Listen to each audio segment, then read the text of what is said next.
السلام عليكم ورحمة الله وبركاته. بسم الله الرحمن الرحيم. الحمد لله رب العالمين والصلاة والسلام على محمد وعلى آله وصحبه وسلم. This is a continuation to our Dhul Hijjah reminders and talks. And alhamdulillah, these wonderful days are coming upon us very, very soon. So it is important to prepare for these days as we prepare for any important occasion that's going to happen in our lives, whether it be a test, or going to university, or maybe getting a job, or going to get married. We would surely prepare so much and be so eager for this big exam and this big test and this big time of our life.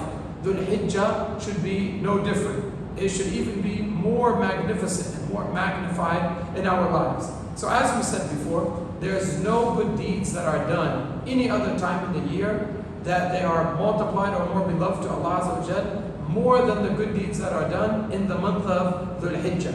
An important reminder, especially for you young men and even grown men, teachers maybe that are hearing this video, is that Salama radiallahu anha, the wife of the Prophet ﷺ, she said that whoever plans on sacrificing in the Eid al-Adha days from the beginning of the month, she said the meaning of should withhold from cutting their hair or cutting their nails until they sacrifice. And this was the sunnah of the Prophet ﷺ and his Sahaba. So whoever is going to sacrifice, as the people that are in Hajj, that are wearing their ihram, and it becomes haram for them to cut their hair or nails, even the people that are not in Hajj, so long as they plan on doing this sacrifice, udhiyah, then they should withhold from cutting their nails or their hair from the beginning of the month of Dhul Hijjah.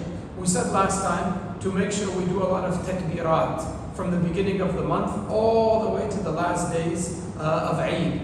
Other than this, what are some other wonderful sunnah to highlight and remember? No doubt the sunnah of siyam is from the greatest of actions that get us closer or closest to Allah Azza wa Jal and can earn His pleasure.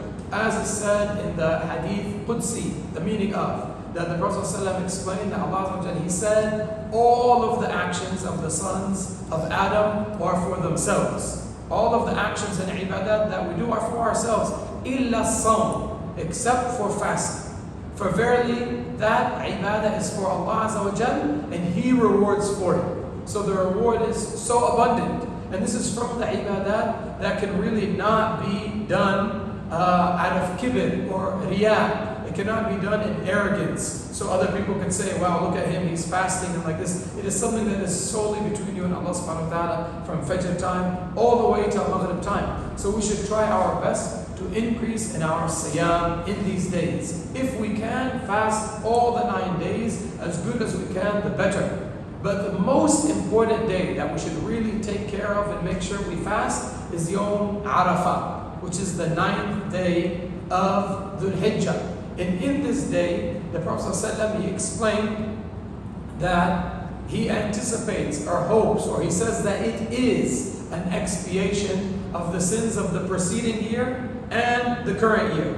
So it's a expiation, a means to wipe out 2 years of bad deeds. Fasting on 1 day, small action that has a grand reward. So increasing in our siyam, especially on Yom Arafah, and increasing in our siyam in general, making a lot of takbirat and remembrances of Allah Azza wa Jal, trying our best to read as much Quran as we can, do as much muraja'ah, do as much hifd jadid, challenge yourself and give yourself a goal, give yourself a plan, sing with your teacher, sing with your classmates, sing with your family, and give each other goals, challenges. In these 10 days, I want to do a khatma of the Quran. That's 3 juz per day. I want to try to memorize 1 juz. That's 2 pages only in a day. I want to try to revise all of my hifd. That's our part 2 of our reminders, and we will have one more part coming up, inshallah ta'ala. Wa barakallahu feekum. Wassalamu alaikum wa rahmatullah.